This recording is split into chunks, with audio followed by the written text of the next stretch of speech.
It's time to rip the cover off what really works to ditch addiction, depression, anger, anxiety, and all other kinds of human suffering. No, not sobriety. We're talking the F word here, freedom. We'll share straight from the trenches what we've learned from leaving our own addictions behind and coaching hundreds of others to do the same. And since it's such a heavy topic, we might as well have a good time while we're at it. Welcome back, guys. It's episode 19 here on the Alive and Free podcast. Today, I promised you last time, we're going to talk about the culture of knowledge and the problem of knowledge. Like the problem of saying, oh, I get it. I got it. I get it. I get it. Well, my kids do this all the time, right? My kids are having struggles with math. This happens with one of my sons quite frequently. He doesn't understand the problem. And so I'm sitting there trying to explain it to him. And he's like, no, I get it. I know, I get it. What he means by that is, okay, Dad, I don't want you to tell me what's going on. Like, I don't want to work on this anymore. I'm not dumb. I'm not dumb. I understand. And I'll get it. But I can see clearly he's not getting it. And it has nothing to do with his failings as a human being. It literally, he just doesn't understand the problem yet. So he says he gets it. And then he goes and he does it wrong, meaning he gets the incorrect answer for the mathematical equation. And then he moves on thinking he got it. And I go, no, you don't understand, son. Like that's not the correct answer. And so then we have to go back and explain it. But what's this thing there in the middle? It's like, no, okay, I got it. I got it. This has happened all across the nation, the world probably, but especially in the people that I've interacted with most. And it's a huge problem because it's an obstacle in the way of truly understanding things better, of true human connection, and of true powerful experience in life. And what I want to give you today is a way of looking at knowledge so that you can understand what it really is and what it's useful for, but also a way of looking at ignorance and how beautiful that is as well. And so that it doesn't feel chaotic or it doesn't feel like a problem if you suddenly don't know something, that could be a powerful, wonderful opportunity. Okay, so I grew up in the Church of Jesus Christ of Latter-day Saints. I didn't grow up in the church. You get what I mean, right? I've been a member since I was a kid. My parents were members. I was baptized at age 8. We still attend that church. I've studied a whole bunch of different religious traditions, been to worship services and all kinds of other things throughout my life. Studied everything from shamanism to Taoism to Buddhism to Hinduism to other isms to spiritism and non-religious traditions, all kinds of stuff because I wanted to know the truth. So I grew up, and the bulk of a lot of my experience growing up was inside of this very Christian organization. Some people will say Mormons aren't Christians, and that's not true. If you just, look at what they're teaching, what they mean is they don't believe in Christ the way that we do, which, how many Christian religions are there and why they're all kind of saying the same thing. We're the right ones and everybody's wrong. Okay. Happens inside of every tradition, Buddhism has different factions that say we're better than the other ones. Yoga has different factions. Taoism has a bunch of different weird strains in it that are far removed from anything original from what I can tell. Like this happens a lot. But I grew up in this church, and once a month, if you didn't know, we get up and we do this thing called a testimony meeting, which means members of the church get up and they go up to the microphone at the front and they share their experience of life. What's a testimony, right? A testimony is legitimately what you would give in court, okay? You're called as a witness, meaning you share what you saw from your life experience and what you believe to be the case in many of this based on your life experience. If you go too far in court, there will be an objection from the other bench. Objection, hearsay. Objection, calls for speculation. Objection, leading the witness. Like all these objections that are going on. I only know what these are based on, my cousin can correct me later. I only know that what they are based on police dramas, so I'm very limited. But there's objections when a person strays from their own personal experience and what they know, and they start making speculations about what's happening, about bigger things than what they've experienced. And on occasion, there are expert witnesses that are called in. These expert witnesses are called in, and they're called in they've had a lot of experience, and based on that experience, we want their opinion as to what's going on in this case. So that does show up from time to time. These are people with lots and lots and lots of experience with similar things, and we tend to trust them as authorities on the subject, even if they could be wrong in this particular instance. So these are things that happen in court. Why is this pertinent to you? Look, if you're not a Christian, if you're not a Mormon, if you're not anything else, I promise this relates. because you've grown up your whole life believing that you have to know the answers in order to be valuable as a human being. It started when you were a kid.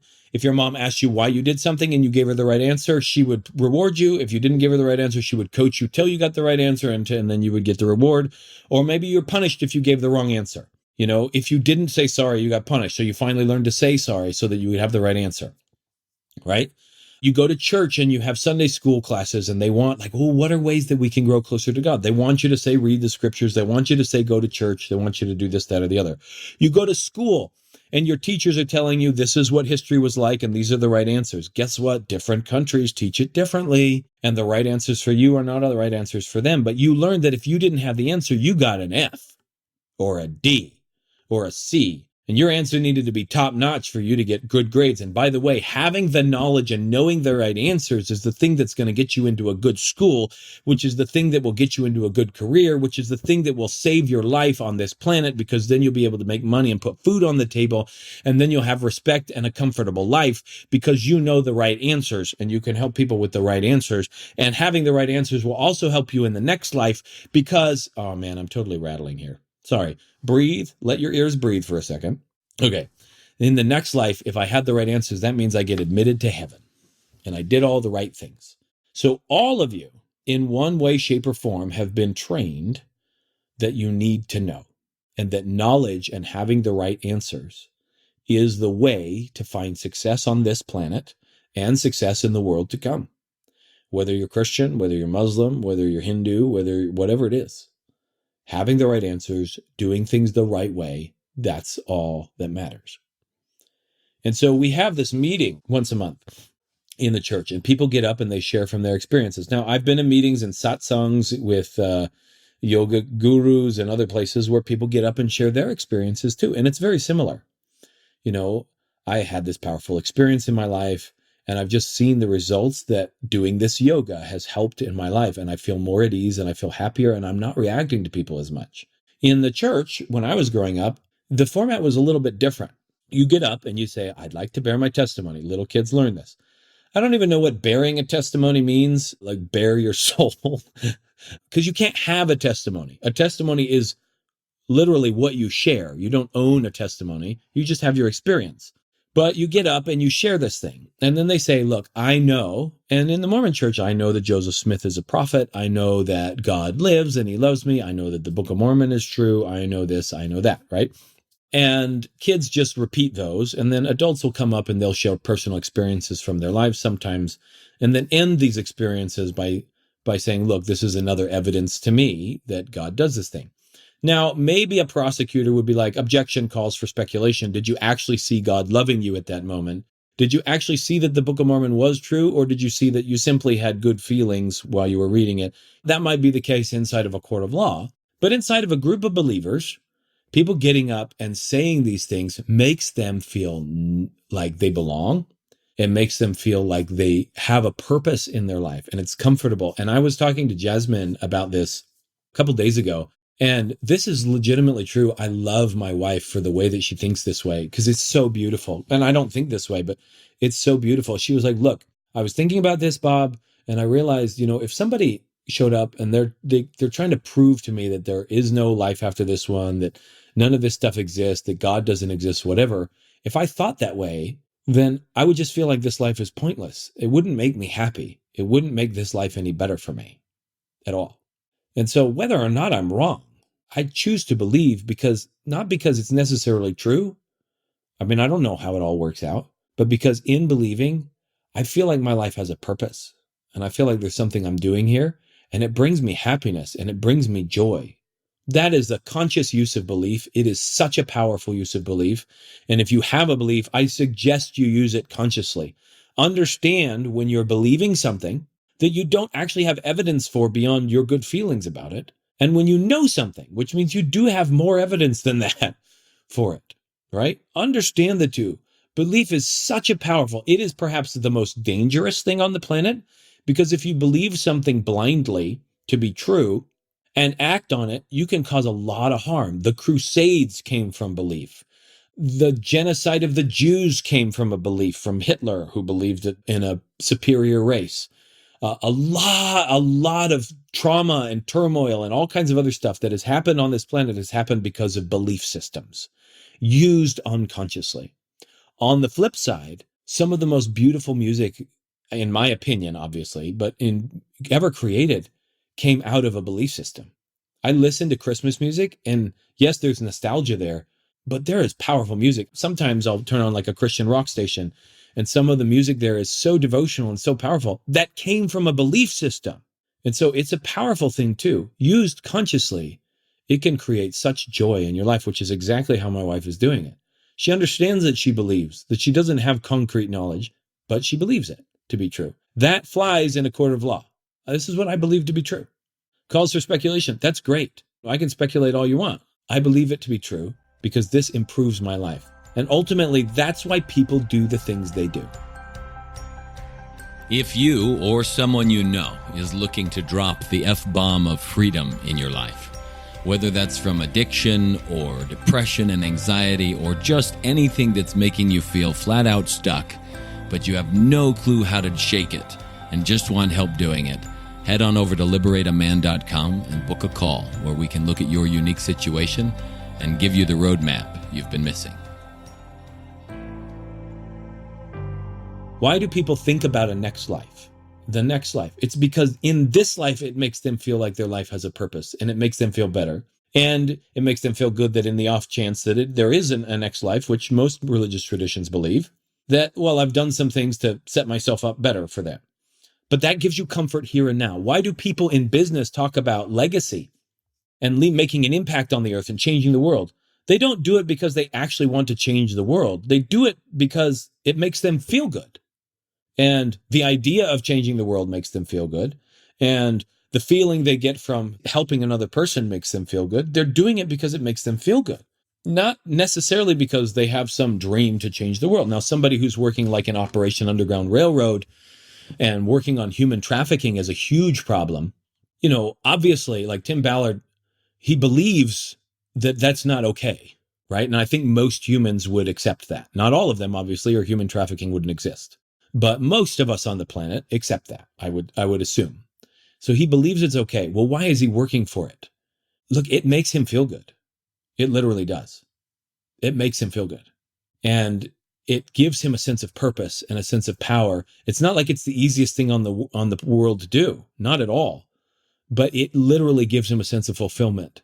And it's helping other people as well, for sure. But it literally gives him a sense of fulfillment. And that's why he's doing these things. So there's nothing wrong with belief. It makes you feel like you belong. It gives you a sense of purpose and power on the planet. It can give you comfort. It can give you joy. And inside of the church growing up, you know, saying, I know, people would worry like, well, don't lose your testimony, because there's a proverb that says, train up a child in the way he should go, and when he's old, he will not depart from it. So if we indoctrinate these children young enough to know, then they'll grow up knowing. And if they lose their testimony, often this fear is there. If they lose their testimony, then like there's danger of them going a different direction. And so there's some fear built into it. So I grew up in this culture of knowledge, and then add on top of that the schooling and everything else. And what did knowledge end up being? It ended up being a bunch of conclusions that I made about the world based on feelings I had or things I was taught. Knowledge is not reality. And I think it's important to understand this. Knowledge is a bunch of ideas humans have acquired about reality. And I think that's a very important thing to understand. A lot of times we think that knowledge is truth, that truth is knowledge. And like what reality is just itself. Whether you have an idea about it or not, it is what it is. Your ideas about it are what you call knowledge. And those ideas in the scientific world have been evolving for hundreds of years, millennia even, about what we quote unquote know to be the truth. As far as I know, we know certain laws of physics that somehow still can't explain why a bumblebee can fly. Now, maybe we've changed that since then, because I heard that a number of years ago. But either way, the fact was that what we knew to be true didn't account for reality. It was a bunch of conclusions we made. And what we knew to be true about gravity at first changed. And then it became this function of the mass of the two objects divided by the distance between their centers squared times some, and I might have gotten that equation wrong, but times some gravitational constant or something. And then relativity came up, and now there's this space-time continuum. And what we know to be true is really up for grabs. But knowing is this virtue. But I want you to see what knowing is. When you say you know something, you've stopped exploring it and investigating it. Think about it. No, I know the answer. Your brain is no longer looking for an answer. And the second somebody's like, but what if you're wrong? The defense comes. No, I got it. No, it's this way. Because I have to know, because if I don't know, there's something wrong. There is fear built into knowledge. And fear is never helpful. And if you're a believer in any kind of thing, God isn't a God of fear. Right? There is fear built in of knowledge because we believe that having a good idea, a correct idea, somehow will help us survive on the planet. Will get us food on the table, will get us the right job, and will get us the right, apartment complex in heaven where we overlook, the lake of pristine beauty or whatever it is. Knowledge has become a cultural thing, a commodity, and belief has kind of gone by the wayside in some cultures, but belief itself is powerful. But here's the thing, it's just a bunch of conclusions. A conclusion is an ending. It's an ending of inquiry. I've concluded it, and so I don't have to look anymore. This is my conclusion. When you say you know, it means you're no longer looking. Let me ask you this question. Be honest with yourself. Do you really know all there is to know about God? Do you really know all there is to know about your religion? Do you really know all there is to know about the earth and the way that it works? Do you really know all there is to know about your body? Do you really know all there is to know about your spouse and your kids? Do you really know all there is to know about life and successful ways to live it? Do you really know all there is to know about money? Do you really know all there is to know about spirituality? Do you really know all there is to know about anything? And if you answered no to any of these, then why are you saying I know? Don't make conclusions. Because think about it. Any person who's a believer, if they simply said, look, I don't know, but I want to know, then they'll experiment upon the word, so to speak, and they'll experience things in their life, and they'll be able to speak from deeper and deeper experience and become eventually an expert witness. If a person wants to know what the fabric of reality is made from, and they say, I know, then they'll stop looking. But if they say, well, I don't know, let's set up some experiments and let's look at things and what are ways we can dig into this is what science is doing. And they're continuing to find deeper and deeper things that they still don't know how to make heads or tails of, but they're at least continuing to seek. Knowledge is so powerful if you truly know. Like, how do you know you have a hand? You know you have a hand because you're directly experiencing it. Have you ever had your arm fall asleep and like get all nervous? Like, oh my gosh, it's not coming back. Like you don't know that your arm's going to be okay. You don't know because you're not perceiving your arm. It's been severed from you. Your hand, same thing. If you sat on your hand this whole time while we were listening and your hand goes numb, you wouldn't necessarily know you have a hand. Like if you can't feel it at all, you wouldn't know it's there. But the second sensation comes back into it, now you know. Direct experience, direct perception is the way to knowledge. It really is. It really is. And so if you want to know something, instead of concluding and deducing and logically making sense of it, the best way to know is go experience it and then reflect on it. But to have direct experience. You want to know joy? Live it. Don't talk about it. Don't tell me all the things that are needed for it. Live it. And ooze it in your environment. People will feel it around you and they'll be like, oh, joy, that's what you're talking about. It's not an intellectual game. Life is not an intellectual game. The intellect is what came from life. It's a byproduct of life. It does not create life. And if you want to know life, you have to live it by pure experience, right? Okay, so what do we do if we don't know? That's the beauty of it. Not knowing is the doorway to a grand possibility. If you're in a belief system and you're having questions and doubts, I am so excited for you. Because it means you've opened a doorway to learning something better, learning something bigger, a clearer picture, a bigger paradigm. And maybe you'll find the thing that you've always been looking for but have never been able to find. I'm so excited for you to have what people call doubts, which I would just call questions. Calling it a doubt is just a label. Questions are powerful, powerful things. And in my opinion, that's where real creativity lives. The questions are the creative act. The answer is what comes from the creative act. And real questions are a powerful opportunity for you to know life in its entirety, to know it more, to be really free, really alive, and to experience all that this life has to offer, the depth and profound depth of it, and the breadth of it as well. To experience it in all of its glory, all the different dimensions and things that you can experience in this life comes from seeking, not from knowing. And so I'd invite you today, as you're going through your life, just ask yourself, what are the things that you think you know that you don't question anymore? It's just like, no, life is this way. Like, what questions might you have about it? And what if you're wrong? And what if there's a better way to look at it that could actually bring you more joy and more happiness? And what if there's a faster way and a more efficient way to do things? This is where all human development has come from. People who are willing to admit that they didn't know. And if you are willing to admit that you don't know, and willing to simply stand with the people in history who have moved humankind forward in a great many ways, what you might discover are things that you never even realized were out there.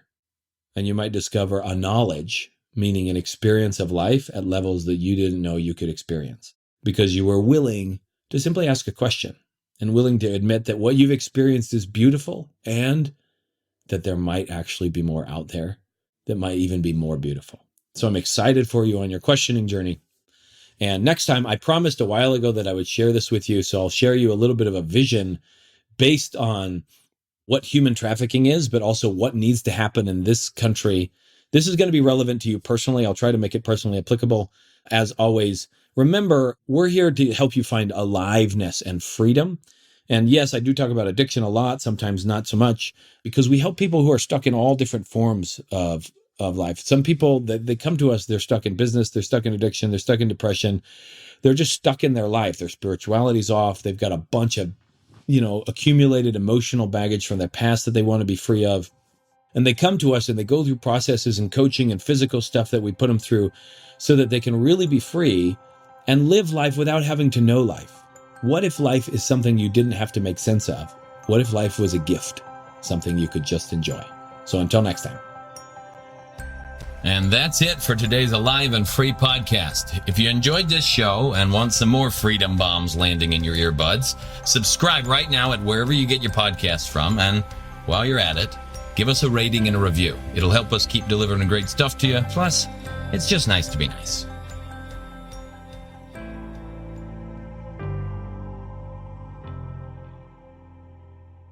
This is thepodcastfactory.com.